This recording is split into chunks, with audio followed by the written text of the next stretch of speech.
1,200 little phones in there. The next one has, I think, telegraph stuff in it. Old telegraph stuff. On this property here on Hess Road in Galesville, we have 33 semi-trailers that are full of mostly telephones.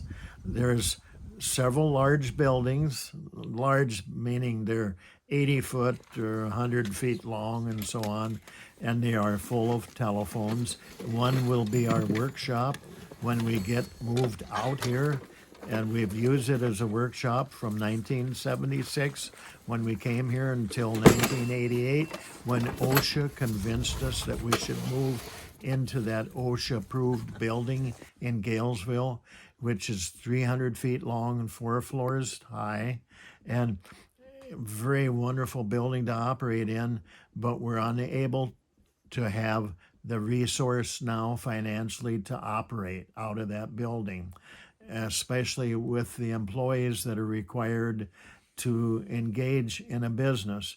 This is not an unusual circumstance to find a person in.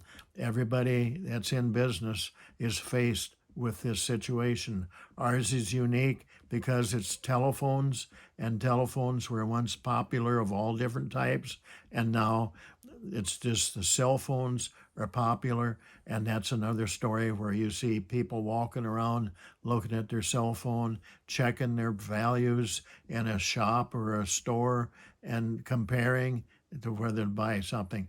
But there's another property over here that's got 12 old cars in it, and there's another property besides our big building in Galesville that's about 80 feet long and 60 feet wide, and that's a large steel building that's about half full of phones and half full of old cars and pickup trucks. We just stepped right into an open door. It was available. I mean, and the old telephones were everywhere.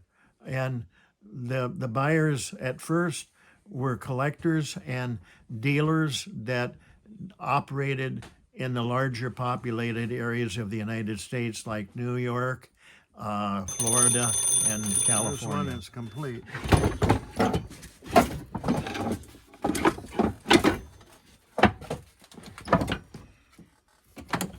There's the transmitter.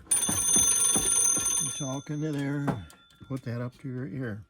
And this is the writing shelf that you put your notes. I showed you over there, the new ones.